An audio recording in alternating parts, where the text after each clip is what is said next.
Life is messy and unpredictable. Being able to find joy in the weeds of life is so important. I'm Beth. And I'm Kim, and we are so glad you've joined us as we figure out how to hold joy in one hand and struggle in the other. Welcome to Joy in the Weeds.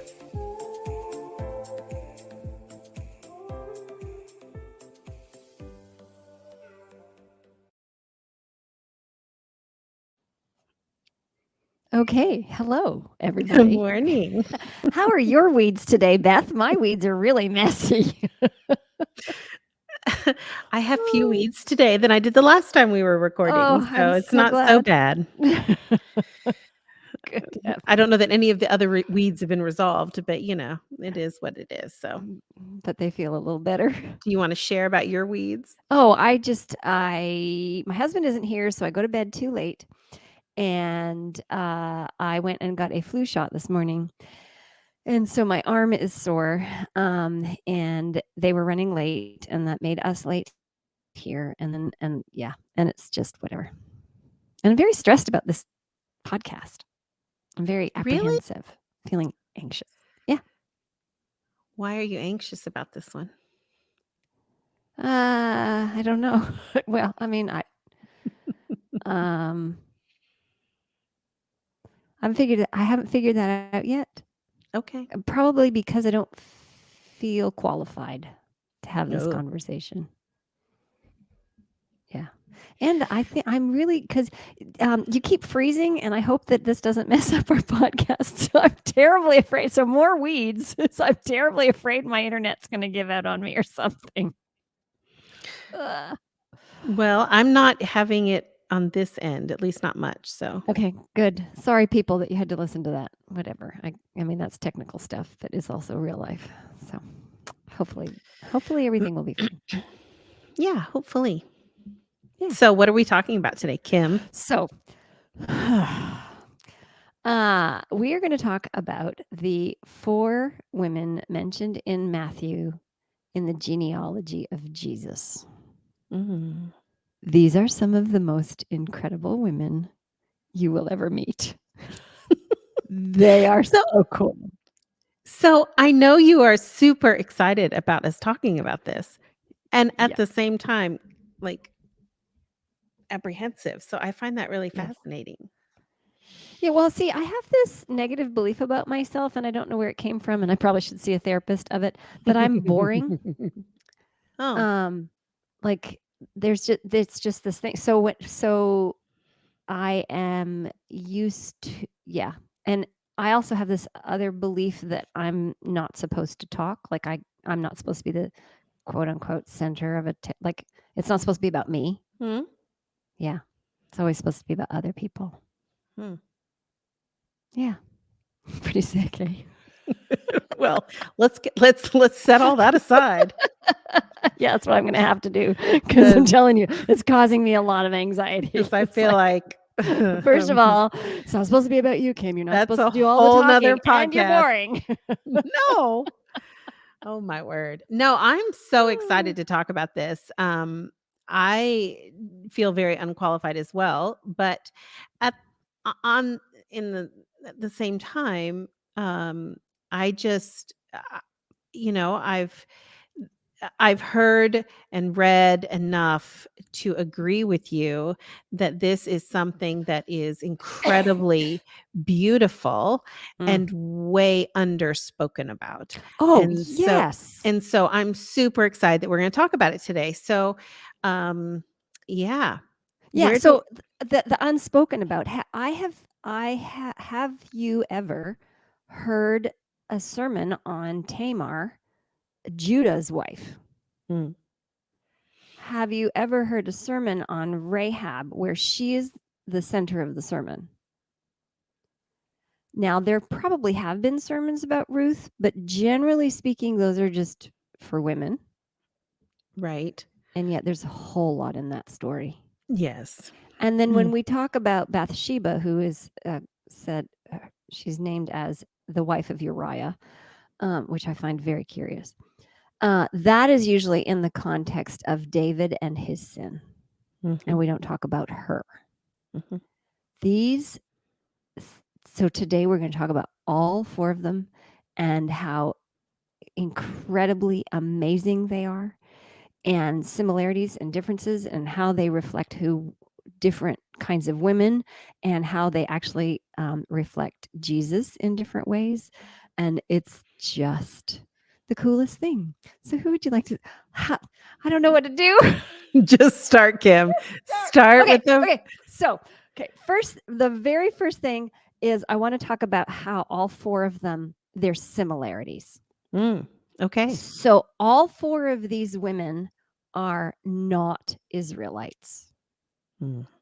Now, we're not 100% sure about Bathsheba, and many, because I did research on the internet and stuff, many scholars, will say because Uriah was a Hittite, Mhm.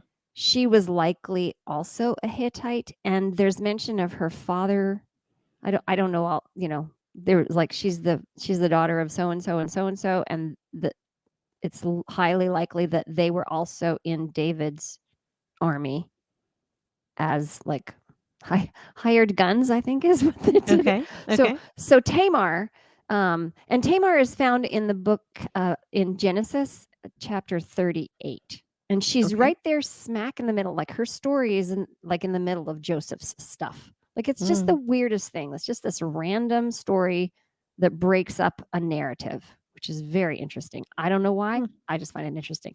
I also learned that I actually had more questions after reading these stories than I ever had answers.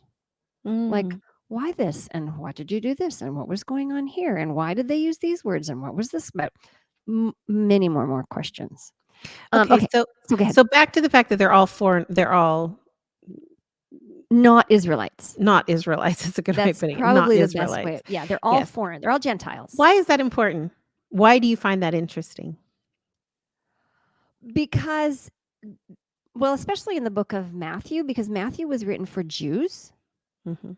and genealogy was important, and naming, following Jesus to David, and then Jesus to Abraham, because we are Abraham's children, da da da da da, all that stuff that mattered to the Jews. And yet here Right. we have these 4 women. Now there were other women in Jesus's genealogy. There was Sarah, there was, Leah. Is Leah Judah's mother? I never looked that up. It's not Rachel. It's not the favored wife. That's also interesting. Mhm. Um, so there's other, there's Rebecca, all these, women of the promise, and yet it's these 4 Gentiles, non-Israelite women that are mentioned, which, I mean, you can I don't know why to say that Jesus is messy, to be inclusive of everybody, um to debunk elitism. Maybe Yeah. that's it. I think it's all of that. I also, I think it is uh it, it is that it shows that he came and he is for everyone, Yeah, not just for the the Jews, elite. Yeah. the elite. Yeah, exactly. Yeah, yeah. So okay, so they're all foreign. They're all they all have, sorry for people who have little ears. They all have sexual innuendo in there. There's Mm, some mm, sexual impropriety that is either obvious or could be inferred by others. mm, And they all have to fight for what it is that they're after. mm. They all have this act of courage where they take the initiative and make the difference for themselves. the, like taking the bull by the horns in their own hands. Like they don't let somebody else come in and swoop them up. Like so many so many of the Disney movies, at least the ones of Right. old, the fairy tales, Right. the man is the hero, comes in and sweeps them up off their feet and rescues them, and then they live happily ever after. No, these women took matters into their own hands Hmm. and made things happen for themselves. 100%. Which was not culturally the norm, Right. and then and even now. And right, because even It's now when we're even hearing you say that, I'm sure that there are many people who cringe a little bit, right? Because we have been so mm, culturized. culturized that it is a woman's place is very different. Right. Yeah, but Mhm. these women Right, but how beautiful, like, the genealogy of Christ. What you've said so far is the genealogy of Christ is, from all walks. Is that a way of saying it? Mhm. From a different backgrounds. It's not pure. That Yeah. I think that's what's really important is it's not this, like, pure, um, fully anything. Mm. And then it was messy. Very messy. These women were not perfect. In fact, you know, there because when you talk about the sex uh, sexual stuff that it surrounds them, or is part of their story, we definitely, we like to today and in that day, that is made so much, bigger than other things. Let's just put it Mm. that way, and especially for women, and Mhm. you can't, you know, you can't deny that, especially for women. Mhm. Mm. Another really cool thing about the story, and again, I don't know why, um, and maybe it's nothing, but they all happen in the spring. Hmm, Every important thing, um, uh, Tamar takes charge of her life in the spring. Um, Rahab takes charge of her life in the spring. That's when the Israelites crossed the Jordan. It was springtime. Ruth, the barley harvest is the early harvest. It's in the spring. hmm, And when it was springtime, when Bathsheba's entire life was turned topsy turvy because hmm, King David should have been fighting where kings are supposed to be, hmm. and it was springtime, and instead he was um, on top of his roof. I just thought that maybe we need to go back for just a second, if you don't mind.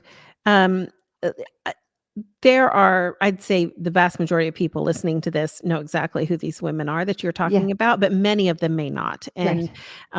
and some of us just need a refresher. And I don't To I re- don't even know how to do that. I don't know how to refresh. Um, I wouldn't even. Okay, so let's just okay. So Tamar, it, there's two Tamars in the Bible. Okay. There is the one in Genesis, and there is the one that is David's daughter, who that's a whole other story.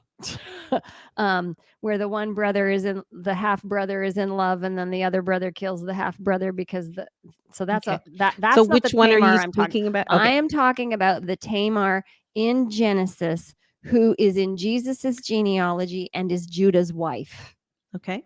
and how she became Judah's wife. Like, listen to this, Beth. Okay, so Judah needs a wife for. Oh, before we even start that, we can't even. You can't.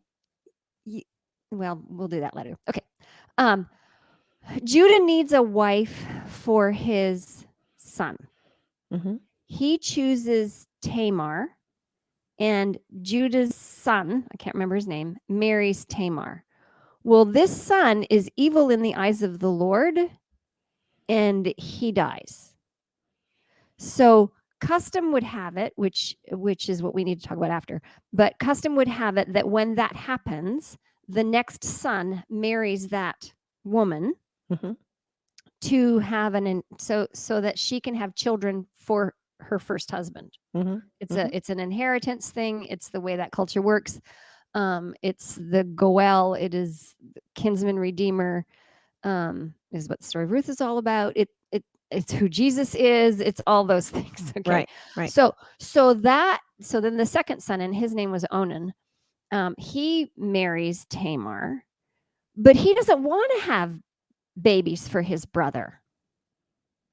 So he, quote unquote, spills his semen on the ground. And God is like, that's not okay. And then he dies.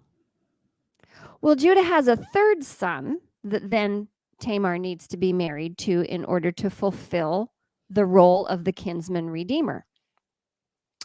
Well, Judah is like, well, he's too young to get married right now. So you, Tamar, go live with your father as a widow.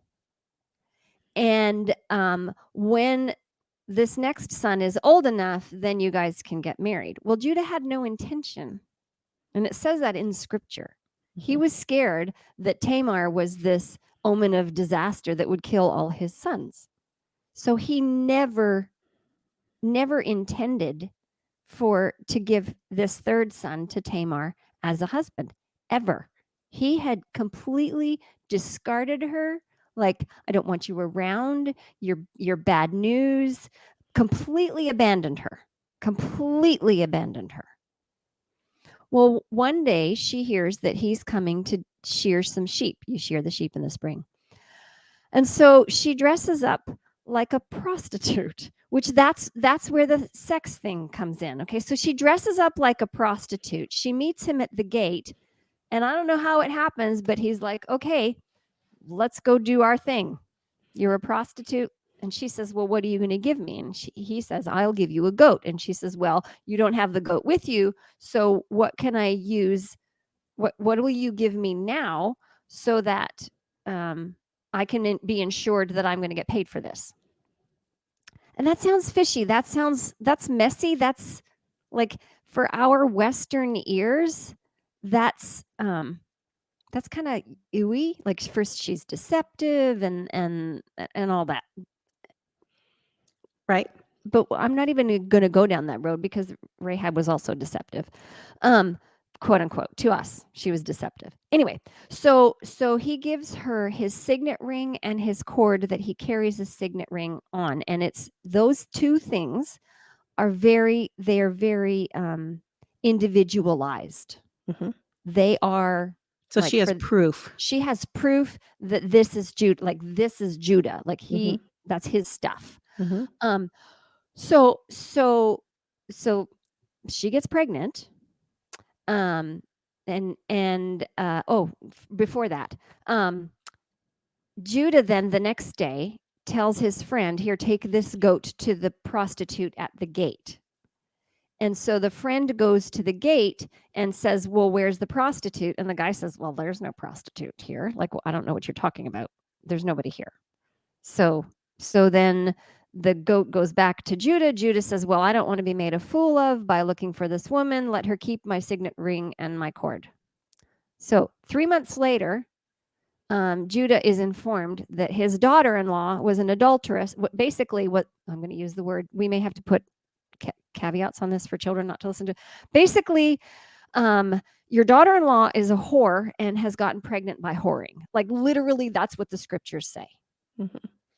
And so that means that she's going to die. Like, that's the rules. She's going to die because she did this. Right. And so she says, "I am pregnant by the man to whom these belong." And she sends the ring, the signet ring, and the cord back to Judah. And Judah's literal words to her are, "You are more righteous than I." because he was obligated. His God-given obligation was to provide for Tamar and was to provide a redeemer for her. Mm. And she took matters into her own hands. And she didn't let anything keep her from her redeemer. Mm. She was thrown away. She was abandoned. She was bad luck. She was an omen of death, according to Judah. And she didn't let that stop her. That is one incredible woman. And to remind everyone, it is from her. Yes, it is from her that Jesus comes.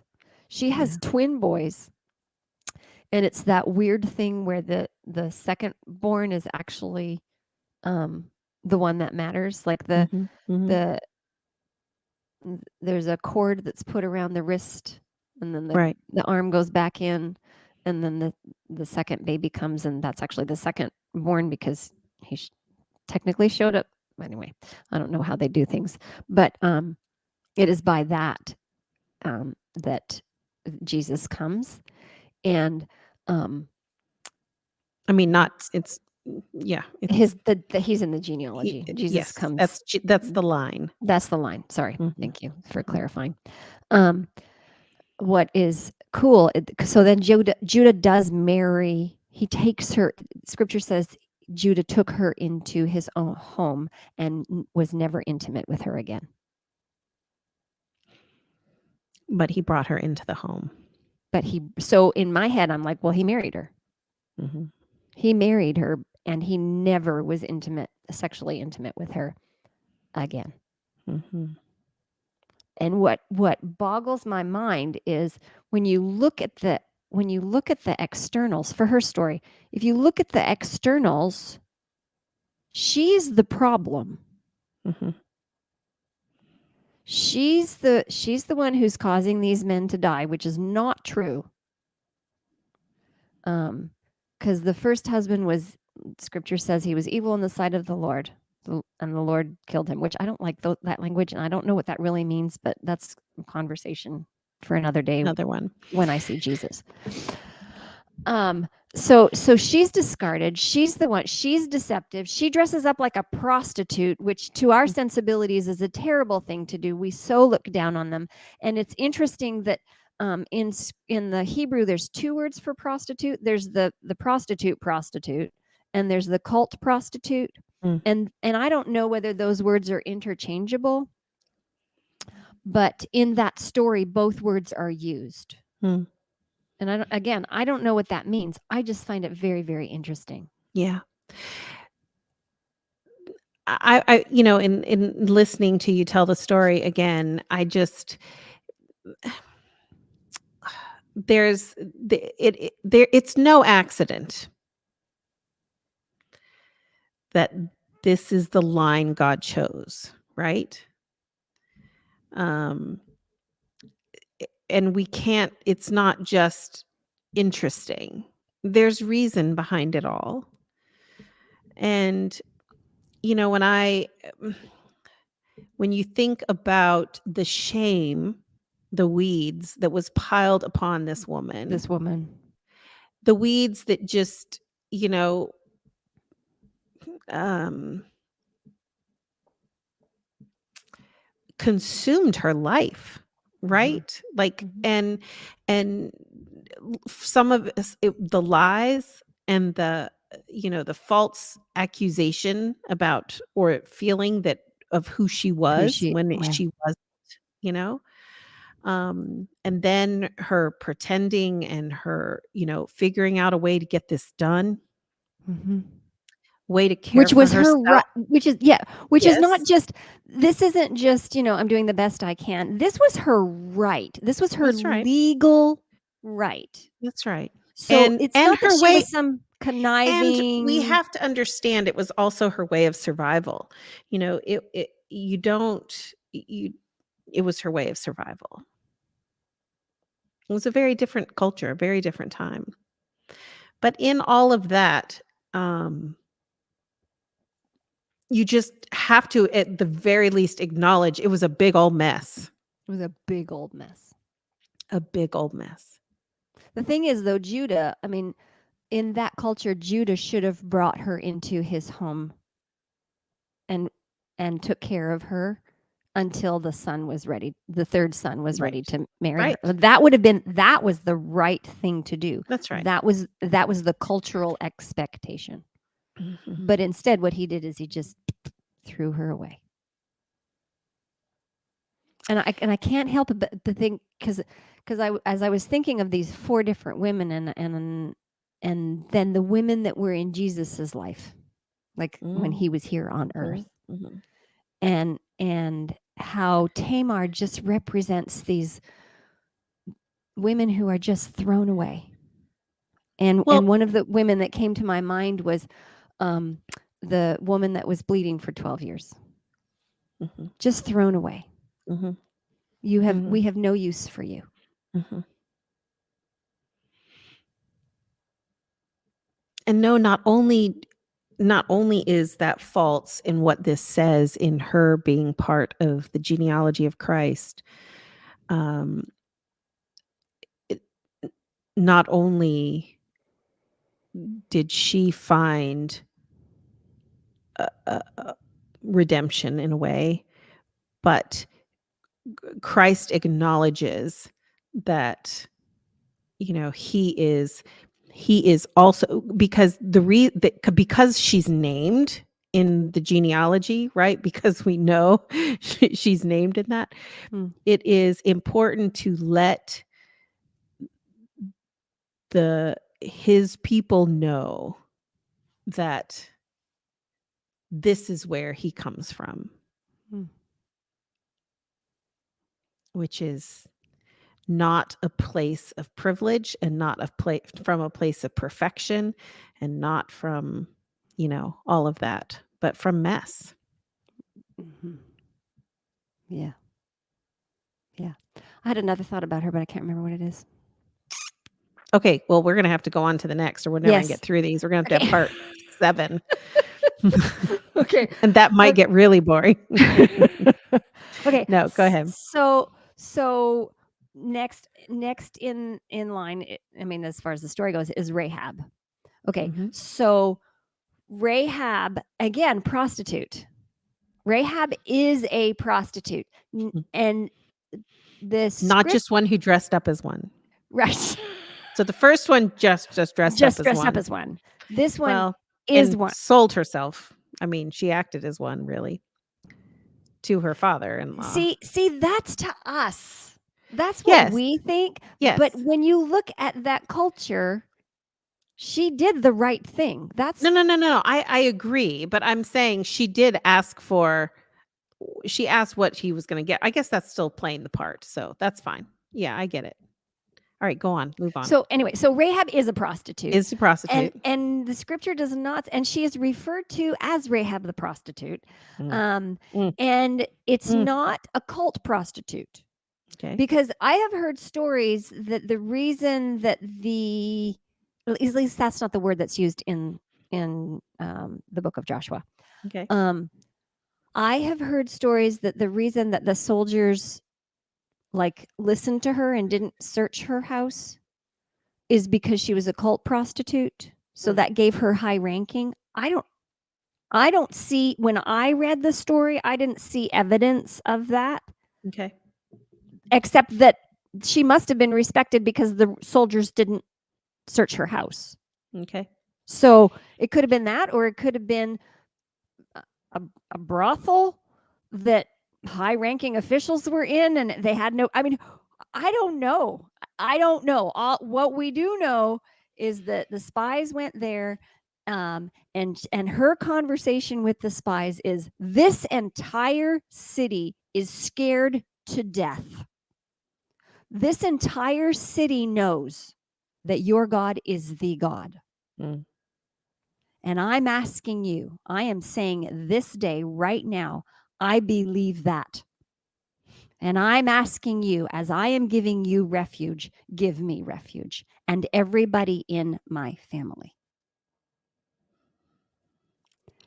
And so again, and she hides them under flax, which flax is the stuff that the priest's linen is made out of. By the Mm. way, not sure if that's important.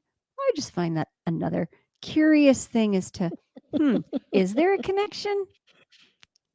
But what is really cool, oh, that's what I wanted to say about Tamar. I got to go back to Tamar. So sorry. Okay, so because each of these women represent an aspect of Jesus, Mhm. and Jesus is not going to let anything keep him from what's his. Mm. We are by right his. And he's not going to let anything, and she did not let anything keep her. And Jesus says, there's nothing that's going to keep me from what's mine, and I'm going to go get it. Mm. So back to Rahab. Sorry, I had to throw that in there because that's just the coolest thing.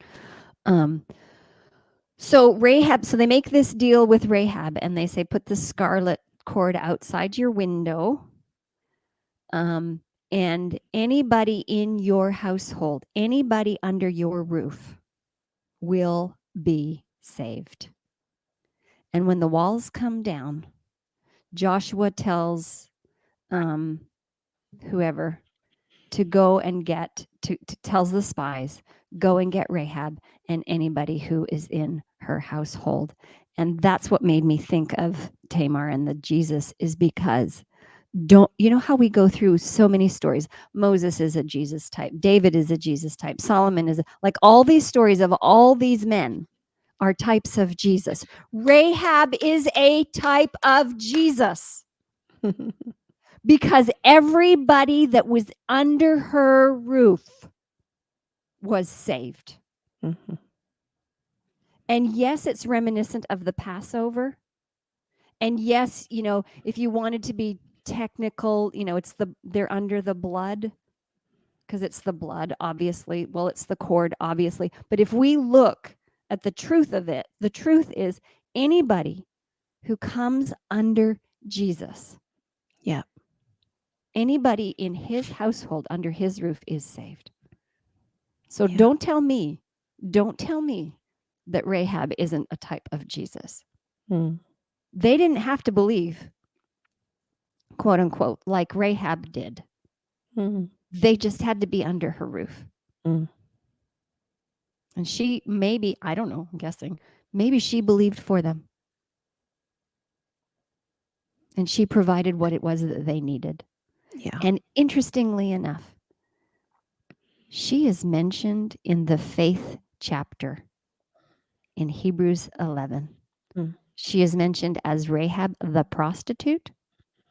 She is mentioned as the only one that was saved, that she was given peace, and everybody else was disobedient. Everybody in Jericho was rejected the God, and they all had the opportunity. But she believed. She believed. She believed. Yeah. She truly believed. And she asked for what she wanted. She asked for what she needed. And she, I think she represents just those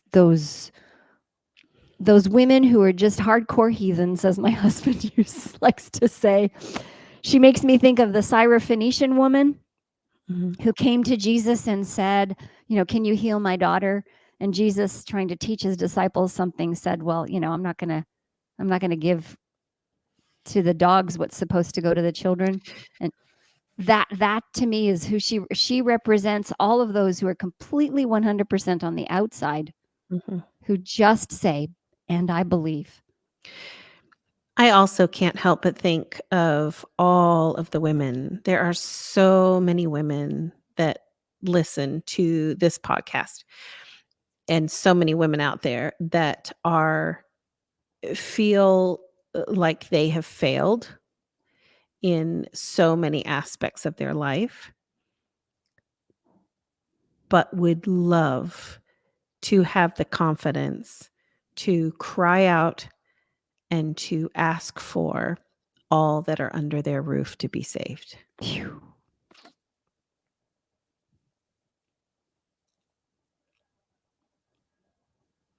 And I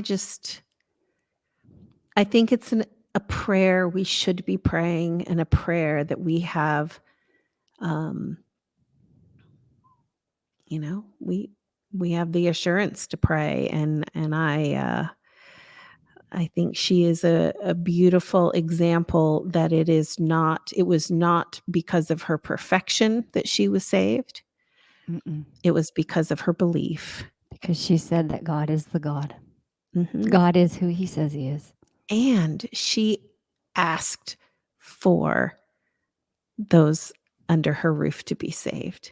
Yeah. And I think that's a prayer we can and should be praying. Yeah. Yeah. What a these mm, Yeah. Okay. these women, amazing. Okay, then Ruth, who has always been my favorite. I have loved Ruth since I was a tiny, tiny little girl. Um, Well, I if you're anything like me, Kim, I mean, maybe, and I'm sorry to interrupt here, but as a little girl, for me, Ruth and Esther were really important because they had their own books. right. And we have a lot of books in the Bible named after men. Mhm. And I, remember being so excited about the 2 books that were named after and about women. Mm. So that alone was really important to me as a little girl. Anyway, go ahead. Okay, Ruth's your so favorite. yes, Ruth is my favorite. I don't know what it is. Okay, so story of Ruth. There is a famine, and this what was it? I can't even remember his name. Anyway, he because you know what? You know what's interesting in that story? It's the women's names that it's the women's names that stand out. Right. Right. It's Ruth, it's Naomi, it's Orpah. Like Mhm. it's their names that stand out. Anyway, so this guy with his wife Naomi and their 2 sons, and they go and go to Moab because there's a famine in Bethlehem, and they're from Bethlehem. So they stay there for a long time because both of the sons get married, and then And the they do dad not marry. they do not marry Israelites. They They marry marry outside of the church. outside of the church. Dun dun dun. So Orpah is one, and Ruth is the other, and then all the men die, and then the famine is over in Israel, and Naomi says, "Well, there is nothing for me here, Mhm. so I'm going to go back to Bethlehem. I'm going to go back to my home." And both Orpah and Ruth say, "I'm going to go with you." You know, whatever. I don't know why a lot of people say it's because the Naomi was very close to her daughters-in-law, that she had influence over them. Maybe it was because they were looking for a kinsman redeemer. I don't know, but eventually, as they're traveling, Naomi says, "I don't have anything for you. I have nothing. I have no more sons. I have nothing to offer you but destitution. Go back to the home of your father, remarry." Um, so she wasn't discarding the women like Judah was. Like Judah was discarding Tamar. He's like, "I don't want Right. to have anything to do with you." Naomi was saying, "No, this is the best thing for you. I don't have anything to give you. I have nothing. I have Right. nothing to offer." So Orpah goes back, but Ruth says, "No, no. I will go where you go, Mhm. and your people will be my people, and your God my God." So there she believes She believes. on some level for sure. Yeah. Um, She's a- accepting Naomi's God. and so they go back to Bethlehem. It's gleaning time. It's the barley harvest, which is spring again. And Ruth goes and gleans, and then she meets Boaz, and Boaz is very curious about her Mhm. because he's heard stories about her, and how she's taking care of her mother-in-law and how she's working tirelessly. So he gives her extra. He he says, "Don't go to other fields. Stay in my fields so that you don't get harassed," which that harassment meant sexual harassment. Mhm. Um, and then he told his workers, like, they would harvest the fields, and then they would have women that would go behind and gather everything. And then it was the gleaners that would go in. And Ruth was a gleaner because she was destitute. She had no food. This was like is that gleaners could go in. And he told his people um, uh, leave stuff so that she could have extra. Well, anyway, she goes home with like loads and loads. So Naomi then tells her, "We have this thing called the kinsman redeemer, and this I want you to do this." So it's harvest time. They're having the party for the harvest. I don't know how else to explain it. It's like they're very happy, and so Ruth goes and she lays at Boaz's feet, which this is where the sexual innuendo comes from. That's what prostitutes did. Mhm. But she wasn't asking for that. She uncovered his feet. And when he woke up startled, probably because his feet were cold, she said, "Will you cover me?" Which meant, "Will you redeem me?" And and he says yes, and says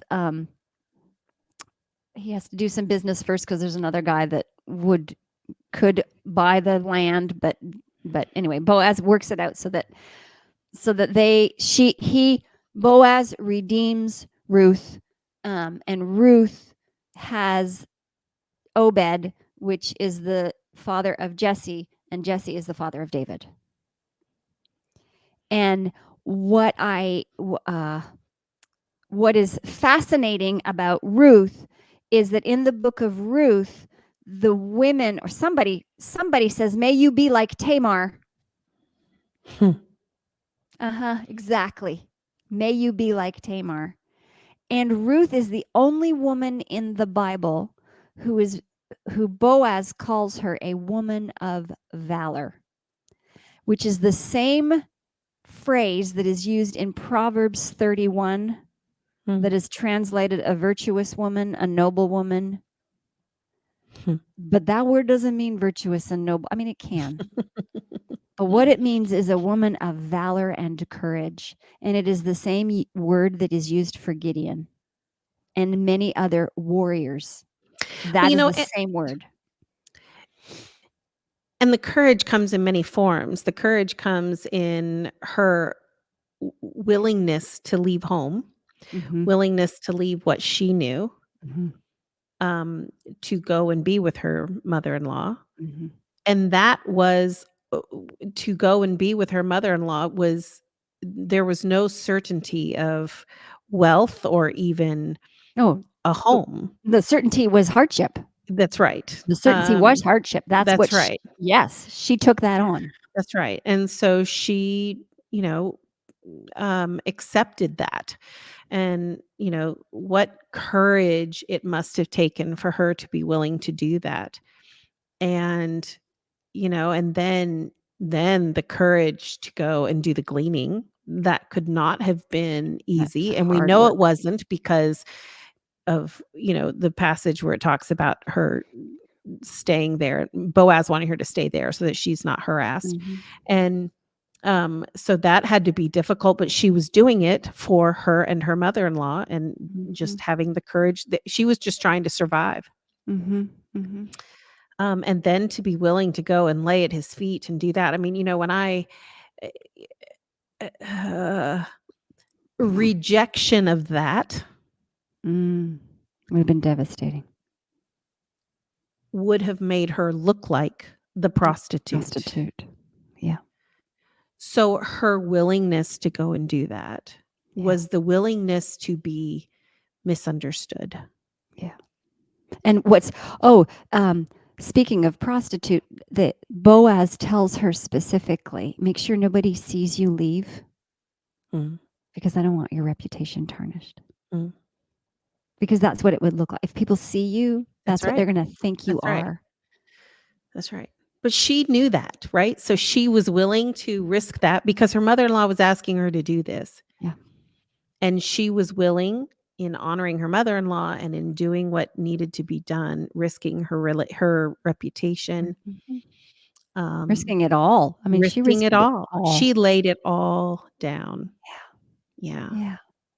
And um, I for us as women, people, whatever, I think she can represent those who don't belong, Yeah. who feel like they don't belong.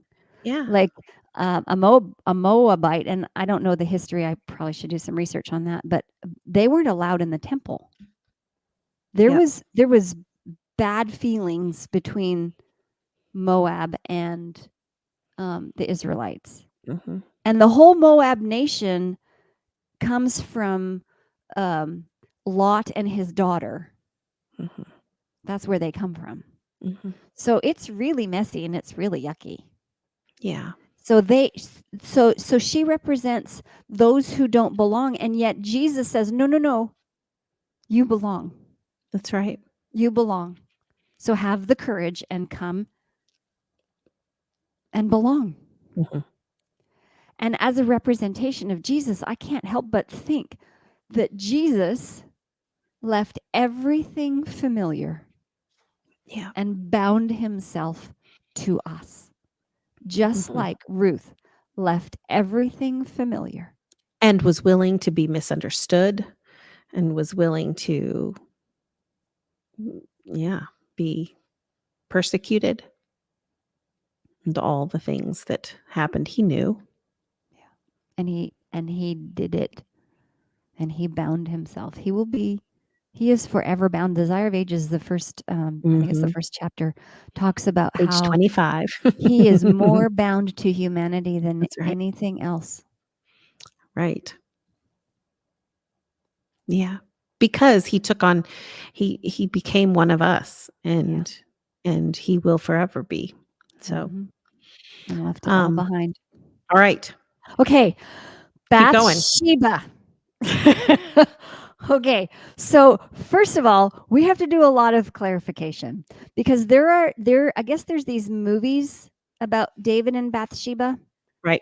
And there are these ideas that she was a seductress and that she was on the roof taking a bath and all these things, and she was trying to We seduce. like to blame her, not And him. that is the biggest Mm. bunch of baloney, because I'll tell you who was on the roof. It was David that was on the roof. And if she was doing her menstrual cleansing after her menstrual period, whatever days that she was, if she was doing that, it was a public bath and she was most likely fully clothed. She did not have a bathtub on her roof. She was going to a communal bath to do her ritual cleaning, and she was likely fully clothed. There was no seduction by her in any way, shape, or form. Period. And I know this is not the point of what we're talking about today, but it is still so much the truth that when things happen, we like to blame the way a woman was dressed, the Dressed. way a woman was walking, Yes. the way a woman was talking. Yes. You know, Yes. if there is infidelity, we love to blame the woman involved. Yes. Just on that note, just a little funny. Okay. I was watching a TikTok because that's what I do during my lunchtime. And it was this woman who said, "Yeah, the next time I see a guy in a football jersey, I'm just going to tackle him to the ground. And when he asks me, well, what did you do that for? I'm going to say, well, you were dressed for it." And that's how ludicrous it is. It is.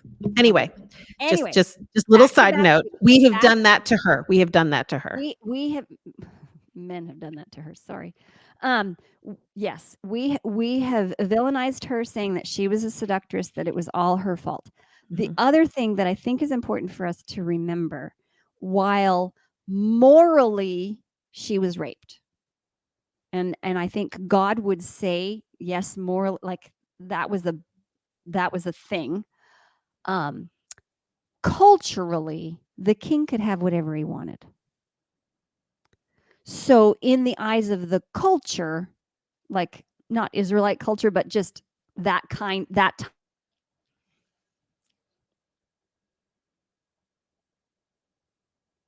there was raping. Culturally, a king could have whatever. Um, anyway, so we all know the story. David thinks she's beautiful. It's also spring, by the way. David thinks she's beautiful with her. She ends up pregnant. He ends up killing her husband, bringing her in, then marrying her. Their first baby dies. Their second baby is Solomon. There's a promise at some point. The promise isn't shown anywhere. Like we don't know when he made that promise, but David made the promise that Solomon was going to be king. Because later on, when David is on his deathbed, David's son Adonijah, who is the next in line in age, makes himself king. Right. But Nathan goes to Bathsheba and says, "Did you know that this was going on? This isn't okay. We got to do something." So again, Bathsheba, in an act of courage, goes to King David and says, "You told me that my son would be king." Mm-hmm. And right now, Adonijah is out there and he's making sacrifices and he has this person and this person and this person, and he's declaring that he's king. And David says, "Well, that's not okay. This is what I need you to do." Mm-hmm. And Nathan comes in and then backs that up. So that's the first courageous thing. Like she's like this, like you don't go in front of the king and Right. tell him what to do. Right. Right? Okay. So that's the act of courage. But that's not the only thing that because there's another part of the story, and that is after David has passed, and Solomon is king, and Bathsheba goes and makes a request of Solomon, which ends up um, being Adonijah's demise, but that's not the point of the story. The point of the story is there is a line in there that says that Solomon brought a throne and put it at his right side for his mother. Mm. And she sat at the right side of the king. Who sits at the right hand of God? Jesus does. Mm-hmm. Jesus does. Yeah. So this act of so when I think of Bathsheba, I think of all the women who have been used and abused. That their only lot in life was to be for the use of others, for the pleasure of others, and then just he would have discarded her if he could, but I guess he had some sort of moral compass, thinking, well, I need to marry the woman, so I'm going to kill her husband.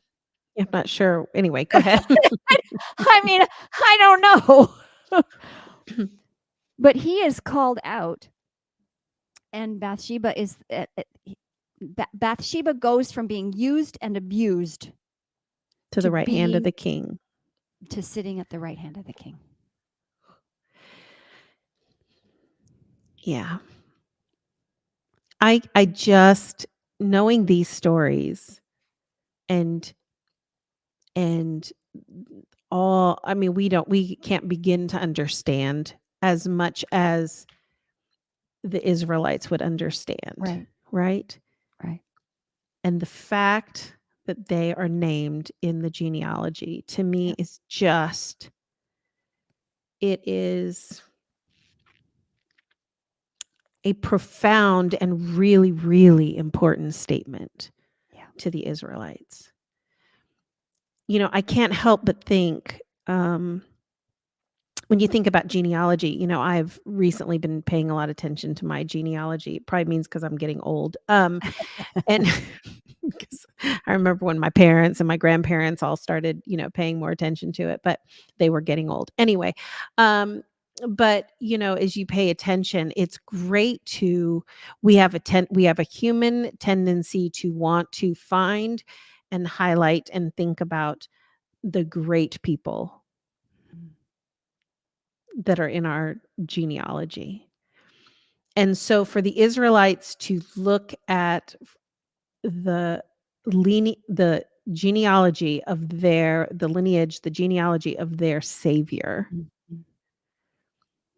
it Mhm. was important to God that they be reminded that yes, they came from David, who was a great, he came from David, who was a great king, from Solomon, From Abraham, who is the father of all, from Abraham, who was the Yeah. father of all. So Mhm. yes, there is that. But I can't let you forget Yeah. But you that know he what makes these women great was not their circumstances. What makes these women great was their courage and their belief. right, but what I'm saying is that they wouldn't have looked great to the Right. Israelites. Exactly. They were the Exactly. stain. Exactly. They were the Exactly. stain. And yet it was still important for them to, you know, see the imperfection from which he came. Mm. Yeah. And we could probably go through all those stories and show the imperfection in all the men that he came from. Oh, yeah, but the You know, but but men also this is where it gets doubly important is that you usually saw men's names in the genealogy, not right, the women's names. It right, was right. not customary to list the names of the women. Yeah, So the fact that the women are named and yeah, that these are the women that are named, because like we're talking about, there's a lot of other women, yeah, probably yeah, some really remarkable women yeah, who yeah. were. Well, Sarah is the only other one that is mentioned in the in Hebrews 11. So Mhm. it's Sarah and Rahab. And It's Sarah fascinating. Sarah believed that she was going to have a baby, but she did laugh. Mhm. She laughed she laughed when she was told that she was going to have a baby because she was like 90 years old. Yeah. But Rahab believed. Yep. Rahab Hmm. believed. So what do all these tell you about Christ, Jesus? What did they tell me about Jesus? Mhm. Like, how do we better know him because of these women? That Jesus will do did and has done whatever was necessary to get us back. Mm. That's what I learned from Tamar. Well, I learned from Rahab is anybody who is under Jesus will be saved. What I learned from Ruth is that Jesus left it all behind and bound himself to me, bound himself to humanity in a way that will never be undone. And for Bathsheba, after all of those things, Jesus used and abused because he bound himself to humanity, now sits at the right hand of God. And every knee will bow and every tongue will confess that he is Lord above all.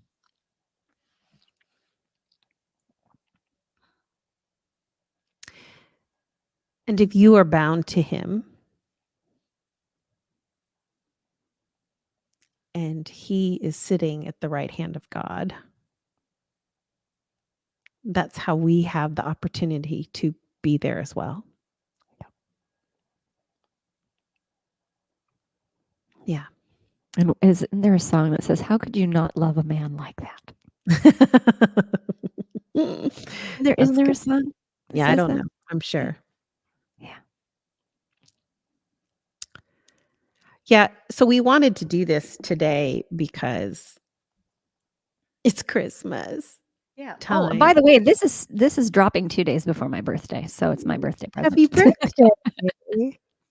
Kim has been wanting to talk about this for a long time, Mm.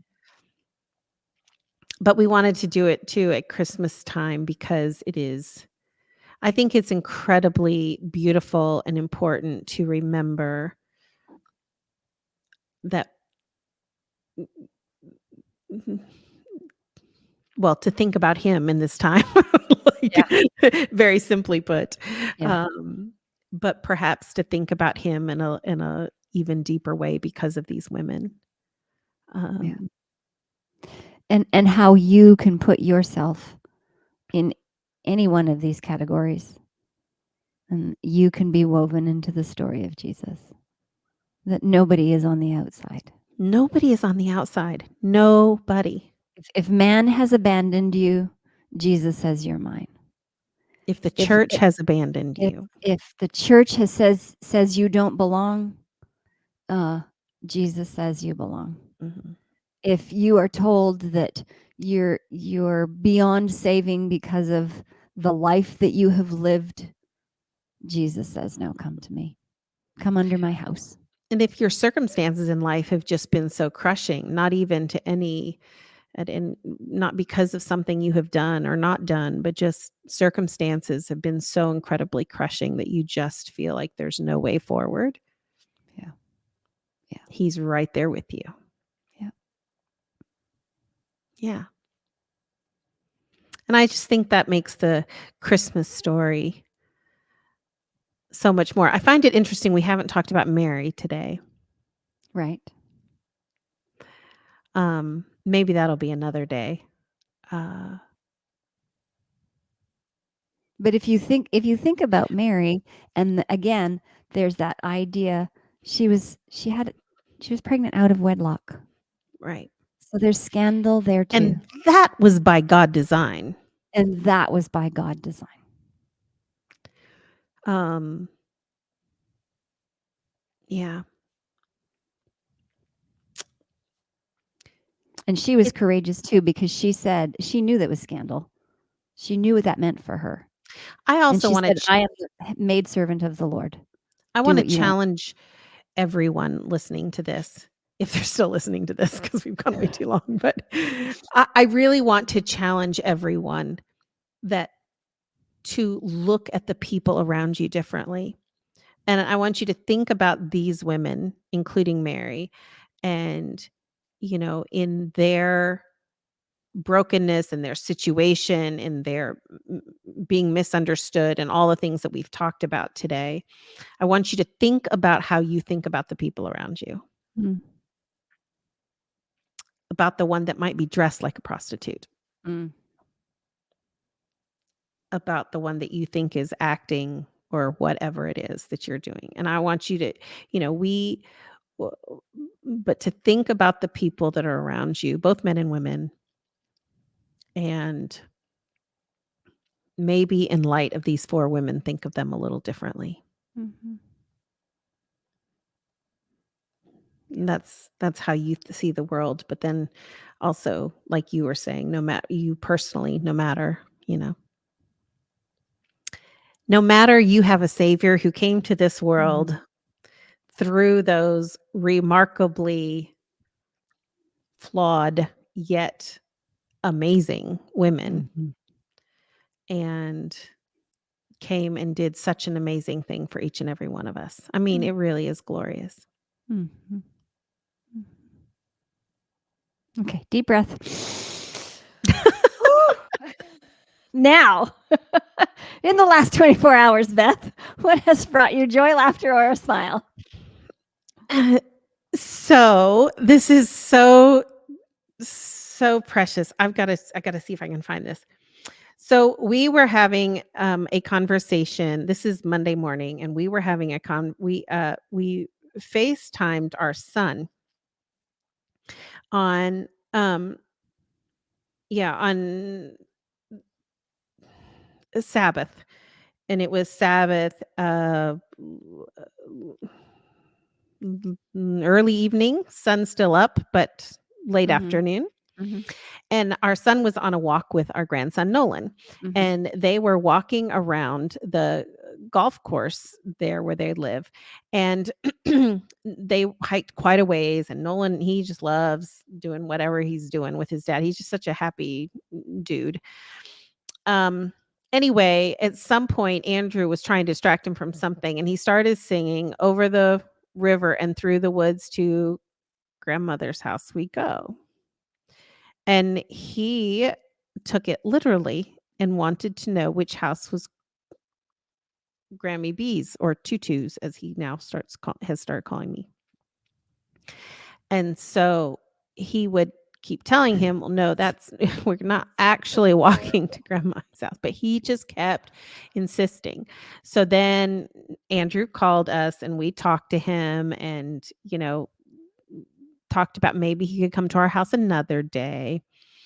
And anyway, but he was just, it was like he could not, like his brain was in a loop that would not stop. That's funny.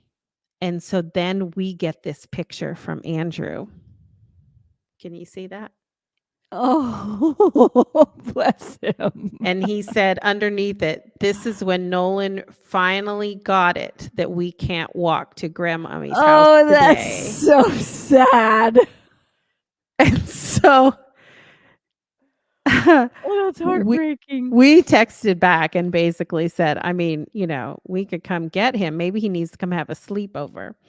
And then a little bit later, our son called us and said that they had talked, and Nolan only wanted to go to grandmommy's house if daddy could come too. Oh, And so, anyway, and they had things going on. So he said, "But we could come tomorrow morning if that would work." And so Nolan, they had negotiated, and that's he learned a new word, negotiation, to negotiate. And so they had negotiated that they would come over Sunday morning. And so Sunday morning, they all came. Andrew, well, Becca had something else she had to go to. And so Andrew brought our little granddaughter Charlie and Nolan, and they came over and had waffles. And he said when he found out he was coming over, he said he wanted ice cream. And his dad said, "Well, I don't know that we do ice cream for breakfast." I was like, sure at we do. grandmommy's house we do. So or Tutu's house. So anyway, so I got up early and went and got ice cream, and we had waffles and ice cream and fresh fruit and links and the whole 9 yards, and That it was sounds just such wonderful. a joy. But perhaps the greatest of all of that was when Chris was in the kitchen working, and Nolan came in and he hugged me, and he saw my daughter Anna was here as well. And so anyway, we just had, he was all cheery and happy and all this kind of stuff. But then he walked to go to the bathroom, and he passed the kitchen and he saw his grandpa, and he just like, "Grandpa!" And Oh, the level was just like, it just skyrocketed, his that's sheer so joy neat. at seeing his grandpa. So that That's was so my neat. That sounds great joy delightful. moment. That Yeah. sounds Okay, what about delightful. you, Kim? I mean, it's really, really simple. Tim is visiting with his family in Canada because his father was not doing well. He's doing better Mm. now. And Tim likes to just, he went to spend a few days. And I thought that he was going to be coming home maybe Thursday or Friday, but I found out he's coming home on Wednesday. So it brought me great joy that Oh, my man is coming home a a day little sooner. early. Yeah. Yeah. That's awesome. So it just brought me some joy. Oh, well, Merry Christmas to everyone. Happy Mm, birthday, Kim. thank you. Yeah. We are down at the end of this. We are down 3 seasons. That's incredible. And yeah, I wanted to start a few new things. We have been terribly neglectful at getting on social media. So my goal in the new year is to fight whatever mental blocks are keeping Mm, me from doing it. And mm, I think a lot of times it's just not feeling like I have something that I feel is a value, or mhm, um I want it to be genuine. And there are times I'm not feeling like I'm ready to be that vulnerable with the world. mhm. So whatever it is, I'm determined to try to change that. So we'll see how that goes. But anyway, next episode, I think we're going to talk about some Okay. making some making yeah, starting some things new. Yeah. So, Yeah. anyway. Okay. All right. Sounds Well, good. have a great day. Bye, Bye, everybody. everyone.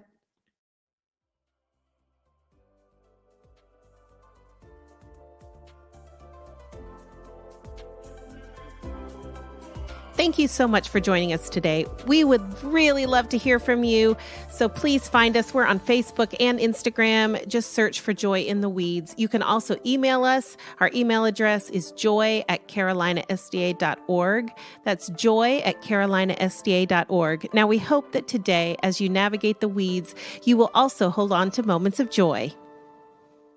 This podcast is a production of the Carolina Conference of the Seventh-day Adventist Church.